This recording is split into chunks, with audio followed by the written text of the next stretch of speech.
Good morning, everybody. Welcome. Odd world that we live in, right? But that's okay. Let's have a little fun. Let's stay positive, and let's put our minds together and figure out exactly where we want to go in terms of this overall beautiful world and specifically the beautiful game of football. My name is Devon Kerr. I'm the featured analyst for the USL Championship, also the co-host for the SCCL show covering CONCACAF Champions League, and I moonlight as one of the co-hosts for Three Honest Lads, but that's neither here nor there. What's important is that we have the opportunity to dig into the mind one of the great footballing minds, not just in the United States, but in the world. His name, as you know him, is Martin Rennie, and currently the head coach of Indy 11. He's done amazing things, and he's going to give us the opportunity to pick his brain a little bit during this time of need, and I think we need to go deep into it and find out exactly what's going on within the mad scientist. Martin Rennie, how you doing, sir? I'm good, Devon. Thank you. It's an interesting world that we live in right now, and you were kind enough to reach out, and we kind of chatted back and forth of how we could have a little fun and let the fans behind the scenes a little bit, because I don't think people realize how many moving pieces there are, how many players that we all see, and specifically in your background. And you said, what do you think about this? I thought it was a great idea. So first and foremost, we're going to start with some of the guys that you've had the opportunity to coach against. And when you sent me your best 11, I said, absolutely incredible. Names that globally have been known as world superstars. So is it okay if we start there? Absolutely, yeah. It's been a great privilege to coach against some unbelievable players, and so it was fun to think about that, and it'll be nice to talk about it for sure.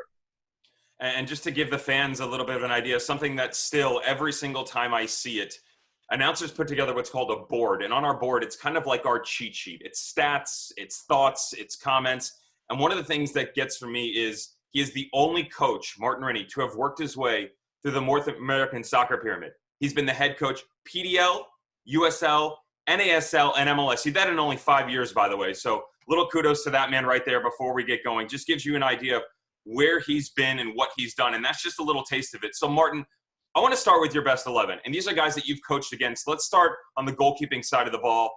The Secretary of Defense, Mr. Tim Howard. Now, I got a feel for him a little bit because you guys put a hurting on him in the first week of the USL Championship this year. But let's start with Tim Howard. Why did you choose him as your goalkeeper, as the best that you've coached against? Yeah, so what I've done in this team is not only how good they were when I coached against them, but also looked at their overall career, their whole body of work, if you like. And obviously, Tim Howard's had an incredible career playing in England, playing in the United States, and obviously starring for the US national team. I always remember him playing in the World Cup against Belgium in the last 16 and making save after save after save in an incredible game that went to extra time.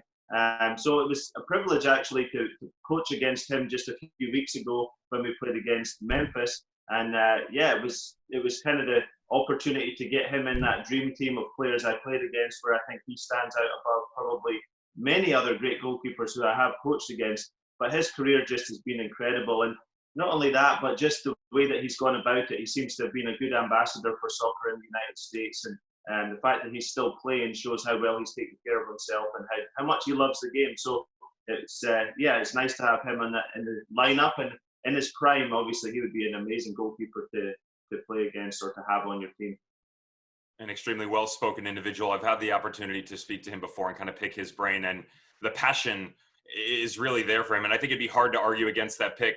Let's jump to your back four and some guys that I don't want to say people are going to necessarily disagree with, but they're going to wonder how you came to this. Guys like Callum Davidson at left back, maybe DeAndre Yedlin at right back. I totally agree with Yedlin, by the way. But I'm curious, when you go to your center backs, you got Carlos Bocanegra, Alessandro Nesta, can't argue with that. Walk me through your back four and how you got to these specific players. Yeah, so part of it, again, choosing the team is also thinking about what would be a team that I would like to coach. And I like to have fullbacks who are quite good at getting forward, who are fast, who are attack-minded. And DeAndre Yedlin, I coached against him when he was just coming through at Seattle. And it was obvious right away that he was a talented player, that he had a bright future. I think he's probably about 26 years old now. He's already played a bunch of games for the United States, maybe over 60 games. So he's a very, very talented player, very good getting forward. When I coached against him, his defensive play wasn't quite where it needed to be at that time with his positioning and things, but obviously that's improved a lot over time. Callum Davidson is the only player that actually was someone that I played against as opposed to coached against. And the reason I put him in, I was kind of just thinking back to At school, he was the best player probably we played against. And he was one of those guys who he was a scratch golfer. He was a smart guy. He was good at other sports, and he was the best soccer player, football player. And it was quite interesting because one of the best players from my school went to the club that he was at, and we were all thinking, why did they bring him in? Although he was very good, we knew that Callum Davidson was better. And a few weeks later, Callum got signed to Blackburn Rovers for over £1 million. So, whatever that was in dollars at the time. Went on to play for Leicester, Preston, and played for Scotland a lot. And I played with him as well in the same regional team. So I just wanted to make sure I had someone from those days in there. But there were other candidates, people like Mikel Silvestre, who did so well for France and for Manchester United and so on. I want to go back to right back for a second. Do you think, and I personally, I feel this way in the circles that we all run in, it's, again, fans don't necessarily know this. It's like you don't know anyone, but everybody knows everybody, right? It's you get to a team and you get interviewed by someone or you chat with someone, it's 6 degrees of separation. They know that person. You and I'm grateful for the relationship that we've created and getting there. DeAndre Yedlin in my circle is someone that isn't undervalued, but in conversations branching out, I feel like people don't necessarily give him the credit that he's due. Do you feel the same way? Absolutely. Here's a kid who I think he actually played college soccer at Akron for a little while. I might be wrong on that, but I think he did. But mainly came through the US system and is playing at the highest level in Europe on a consistent basis, playing for the national team. All being well, if he stays healthy and stays on form and keeps doing what he's doing, he's a player who should get more than 100 caps for the national team. He's going to be gaining experience and improving all the time. Remember, he is young. So we've seen him grow up. We've seen him make his mistakes. We've seen the things that he's done well, and we've seen the things that he's got wrong. But there's no doubt in my mind that he's an elite level player, very, very athletic, very good getting forward. And, he can play a couple of positions because sometimes teams will play him on the right midfield because they know that he'll defend well and he'll get forward well. That happens sometimes with Newcastle. So, yeah, I think he's very good. But, of course, compared to the centre-backs, the full-backs are maybe a little questionable, but the centre-backs, I don't think it's very hard to argue with them. And let's walk you right into it. It's perfect transition. And let's start with probably the biggest name in terms of global football, with all due respect to Carlos Bocanegra, Alessandro Nesta, a guy who has pretty much done everything, right? I mean, his career has spanned decades and came up through the Lazio youth career, finally gets sold to Milan, does wondrous things there. Oh, by the way, wins a World Cup in 2006 with the Italian national team. No big deal. The Azzurri did wondrous things for him too. And then you get an opportunity in 2012 and 2013. I even said to you, I forgot that he was actually with the Montreal Impact then. So though his status speaks for himself, why Nesta? Why there? Yeah, I think, arguably he's one of the best defenders of our generation or my generation of watching soccer and being around soccer. But arguably of all time, he's up there with some of the best that have ever played the game. Very elegant in his play, made it look easy, even though, of course, we know how hard it is. And even when I coached against him, he was later in his career, of course, but he still made it look easy, and he still organised and did such a good job. And I think of all the defenders that I've coached against, he's probably the biggest name and had the most success, and probably an easy pick for me.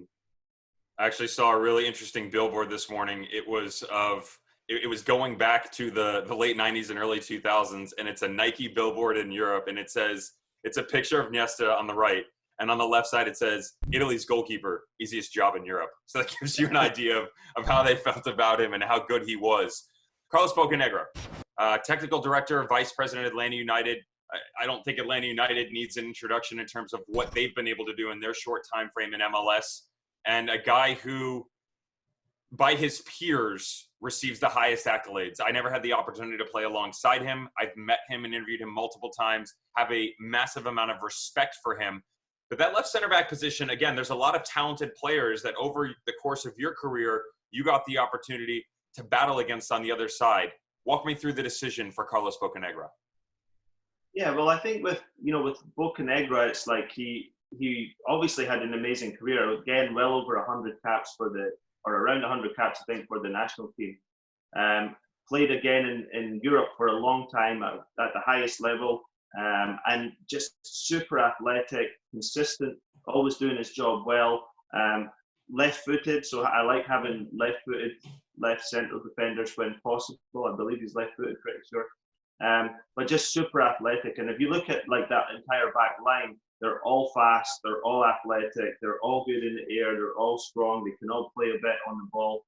But you know, he's one of the players that over the years has probably been one of the most successful defenders that the US national team has ever had. And now he's taken that competitive drive into his job with Atlanta United. He's done an amazing job, and we worked with him on getting Andrew Carleton to our team for this season. So we're really excited about having Andrew here and building that relationship with Carlos. So yeah, I think sometimes you forget about all the other guys. There was Matteo Ferreri, who was also an incredible player for Italy, played at the highest level in Serie A. He was another one who I thought about, but I think Carlos Bocanegra as a US defender, probably hard to beat. There's the 6 degrees of separation we talked about, the relationship at Atlanta United and Indy 11, right? And I think people are quick to forget that, yeah, he was a Chicago Fire guy, and yes, he finished out with Chivas, but Saint Etienne, of course, his time in Glasgow with the Rangers, and I'm sure you loved him there. Let's go to the midfield, because for me, the front six, looking at it, these guys probably, I don't want to say a bit more deserving, but you can understand it maybe a bit more. Still a lot of arguments to be had, but let's stay in the middle this time, and then we'll venture out. Tim Cahill, Torsten Frings. Tim Cahill, you know, a thorn in the side for me being a Liverpudlian that always gave us a bunch of issues during the derby. But Torsten Frings, maybe not many Americans might be as familiar with him, although did venture out, but a guy, again, globally that's very well known. Talk to me about those two in the middle. Yeah, so I think Tim Cahill, you know, he's still been playing until he's almost 40 years old. So he's a really like guy who really loves soccer, who really is into it. Obviously, he's had a great career. Thing I like about him is he's like a hard-working, strong player who can time his runs into the box and scores goals consistently. Actually, amazing in the air for his height. He's maybe not over 6 feet, but he's incredible in the air. And when you see, you know, at least one of the players that will have, including the fullbacks, the crosses that should come in from a team like that would require someone arriving late and getting headers. He's brilliant at that. Torsten Frings, I didn't know that much about him until I coached against him. But he played around 80 times for the German national team. He was just an absolute beast of a player. Like, he could do everything. He was strong. He could defend. He could run. He could score. He could pass. One of the best players I've ever coached against. And to play that many times for Germany, to play at the level in the Bundesliga that he did, obviously he had to be outstanding. So as you say, maybe not as well known as some of the other guys, especially that we're going to talk about coming up, or even that we already have talked about. But he, no doubt in my mind, he was one of the best players I ever saw, and really quality player, really, really good leader, it seemed like, and very hard to play against. Torsten Frings, when I was in Germany, was actually at Bremen, and they are treated like gods over there. And you can understand why, that admiration and respect they have for players like that. And again, a name that probably most Americans might not necessarily know, because he was only in MLS for 2 years, Toronto FC, of course, in 11 and 12, but you go back, Bremen, Munich, Dortmund, I mean, basically the relative who's who of German football. Cahill, I get. Now let's go to the outside, and a guy, you know, people might have heard of him. They may not. He might have been a coach.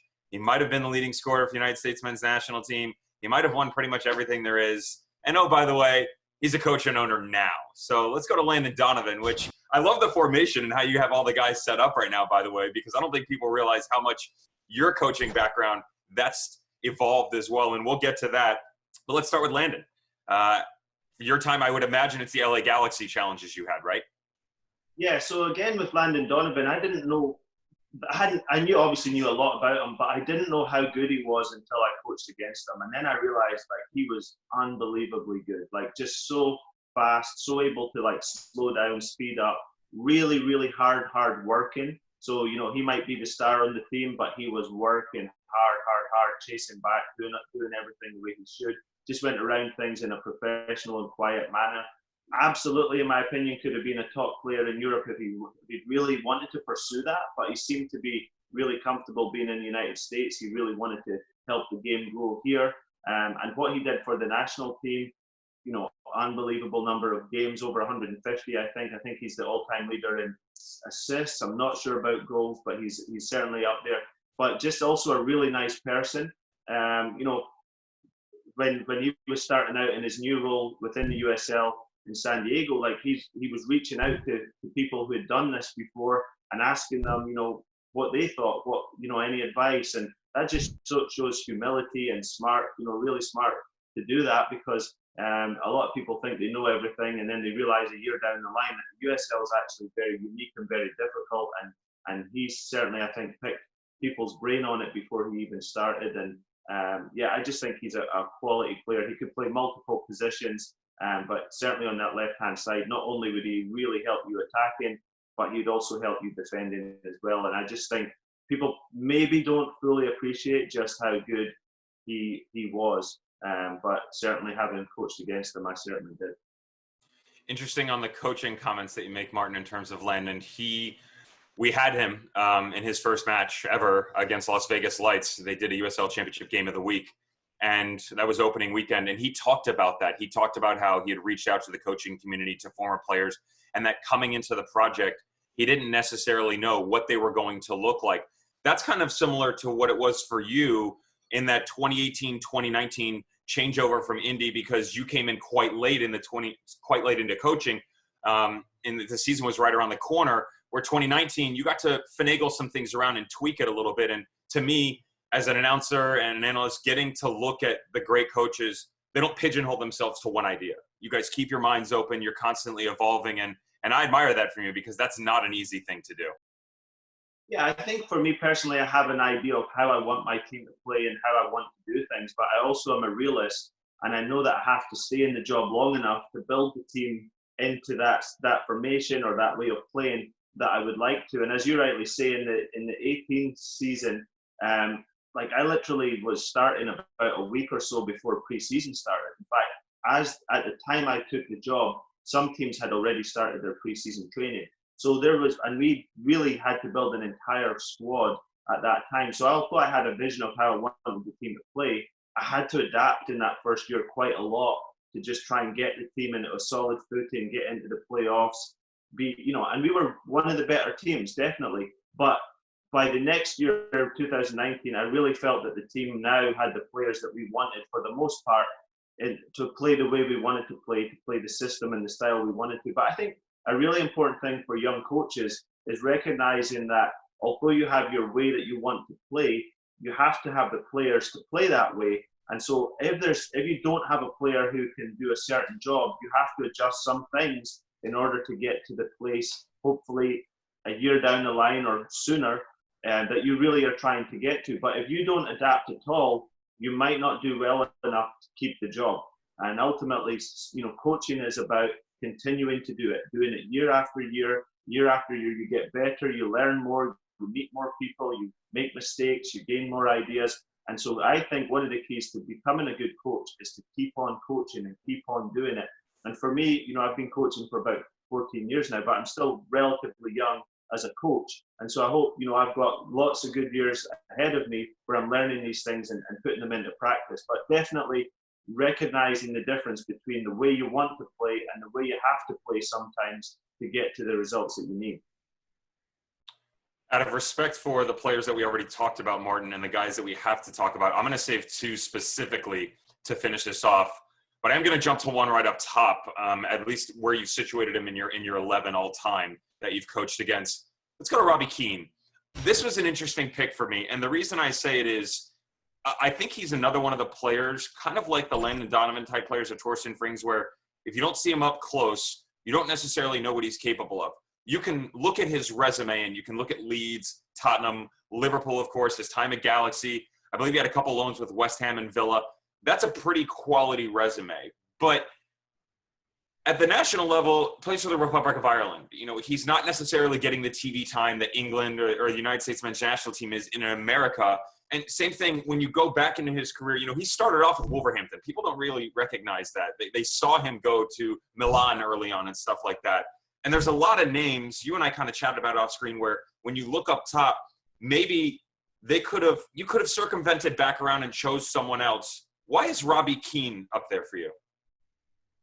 So interesting you say that. There's a number of MLS coaches who I've spoken to over time who think that Robbie Keane's the best player who's ever played in MLS. Like, actually, the level he was at when he played here. his, for Republic of Ireland, I think he scored nearly 70 goals, which is an incredible record for any player at any national team, but certainly the Republic of Ireland's not a huge country. But his movement and his finishing, his cleverness, his alertness was just unbelievable. And that was why, as he was maybe towards the end of his career, he was still an outstanding player because he relied on his movement to get free rather than his athleticism to get free. Again, he was a very hard-working guy. Again, he loved the game. But just like I learned so much by watching what he did because we had to play against him. So we would think about how we had to mark him or what runs we had to look out for. And I've used a lot of that information to coach the players I've coached. And I've had a lot of strikers who've scored a lot of goals. And some of it has been based on some of his movements. He kept picking up little areas and making little movements that were actually very simple once you understood what he was doing, but people didn't pick up on it, and goal after goal would come from the same simple movement, ending up in the same place and finishing the same way. And it's just, I've noticed that with some other great strikers. I chose Robbie Keane, but I've coached against Demba Ba, Marco Di Vaio, Juan Pablo Angel, like just really, really great players. But Robbie Keane, I think the time he was in MLS had incredible success and was an amazing player, played on loan for Celtic for a little while, did really well everywhere he went, maybe didn't have the upswing he wanted at Liverpool perhaps, but everywhere else I think he just, was an outstanding player. And any player who's played against him or with him, I think they would be absolutely on the same page with getting him in the team. You could throw the Deuce, Clint Dempsey, into that mix as well. Now I'm getting an opportunity to go up against him. What a player he was. Let's go to your final two, huh? Interesting how you had the opportunity coach against them. Their careers went elsewhere. They've now made their way back here. And I'll tell you what, you know who the final two are. I'll let you pick who you want to talk about next. You can pick one of them. All right. Yeah, I think the first one I'll talk about is Thierry Henry. I think, again, he was arguably the best, or was certainly one of the best players to ever play in the English Premier League. Like Nesta, he won the World Cup with France. Was an amazing player for Arsenal, amazing player for Barcelona. The thing that shocked me almost about Henry when I coached against him was that he was like a huge guy. Like he's 6'3" or 6'4", big guy, but he moves like a small guy. Really fast, really incredible change of direction. Like what you notice about players like, say, Landon Donovan, Thierry Henry, is not just how fast they are, but how controlled they are with their speed. They're able to slow down, stop, change direction instantly, but they're also very, very smart. And Henry would see things in the game and he would make movements based on that. He could fight for the ball when he needed to, but he was smart enough to not put himself in that situation most of the time. His movement, his finishing, his pace, just incredible. And like I say, like a massive guy, really athletic, really powerful, and really what his career speaks for itself. I think now he's moving into coaching. It's going to be a transition for him because he was just super talented and played with the best players in the world. But again, great player. And I think, as we build this team and you look at the whole team as we get near the end, it would be an amazing team to coach. Yeah, interesting with Thierry Henry in terms of coaching, how this literally encompasses every sense of the world-class player. You mentioned it, World Cup winner, Confederations Cup, Ballon d'Or. I mean, he's pretty much done it all. And when he comes to Montreal Impact, the first style that we see him is, it's not offensive. It's not opened up a lot. It's kind of sit and counter. And then as they've, again, and the sample size is very small, but as the game starts to open up a little bit, you can see the comfort where offensively they start to branch themselves out a little bit. One of my personal favorite quotes that I've ever heard out of any player or analyst ever is actually from Thierry Henry. And he talks about his time under Pep Guardiola at Barcelona. And he said, Pep basically says to us this: my job is to get you from here, and he points at the goal, and he brings them about 70% up the field.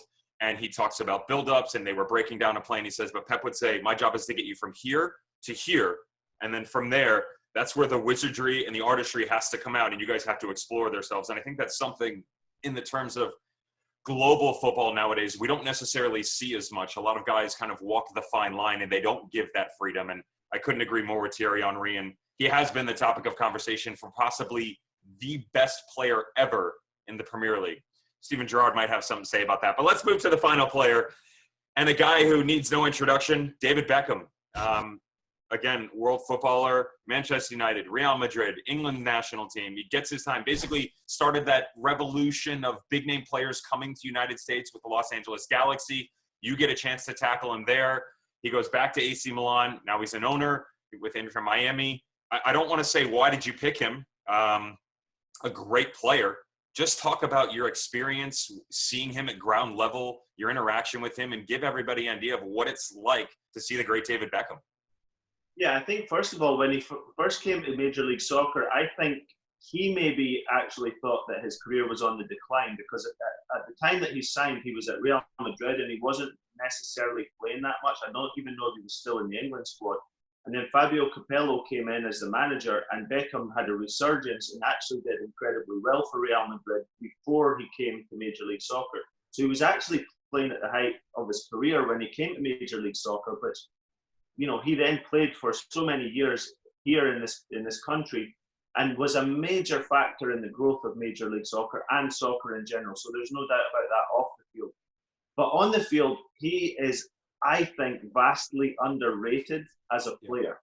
Agreed. Because people look at his stardom and his global appeal, but as a player, he was fantastic. He was so hard-working. He would get up and down the field. If you got close to him, he would just play little passes round the corner and then move so he could get that way. If you gave him space, he could play the ball 70 yards exactly to who he wanted to play it to. When he got in the final third, his crossing was fantastic. And then when it came to set plays, he could pick people out at pace, just with the right pass, consistently. And if there was a chance to shoot, he could consistently score. And I remember having a game where we were beating LA Galaxy 2-0 with not long to go, and he actually scored twice. And he did really well against us. He scored 3 kicks, he set up goals from corners, and he was really a thorn in our side. He also had that star power, so people would come out to watch him play. And I even felt the first few times that I coached against him, some of the players were almost a little bit starstruck playing against him, which is maybe a bit harsh to say, but it just was something almost natural because he was such a big star, but also so hardworking, so determined, desperate to win. Like, there was no sign of him slowing down or not wanting to win or not putting everything into it. And that LA Galaxy team, 2012, 2013, before that, and even a bit after that, with Beckham, with Keane, with Donovan, with Gonzalez, with Janino, they had Sarvas, they had McGee was playing really well. Todd Donovan was one of the best fullbacks over time. Like, the team was just so good. Like, it was miles better than everybody else.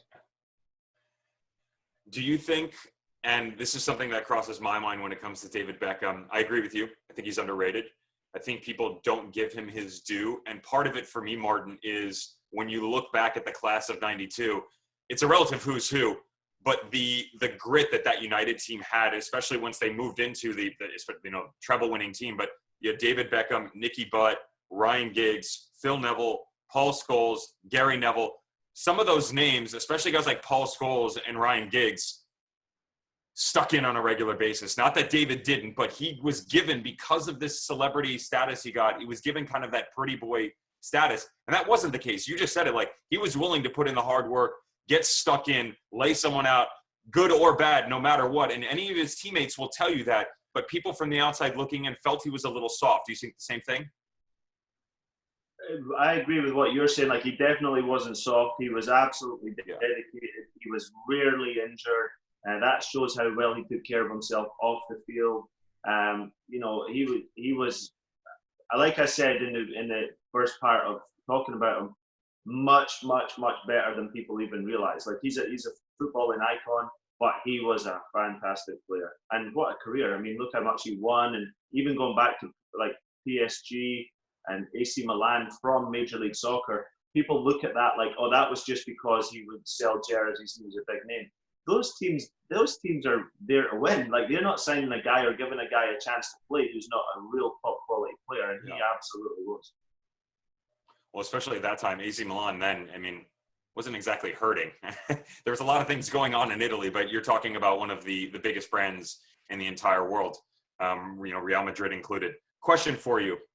Looking back over your 11 as I have my notes below me, what was the most difficult position for you to pick and why?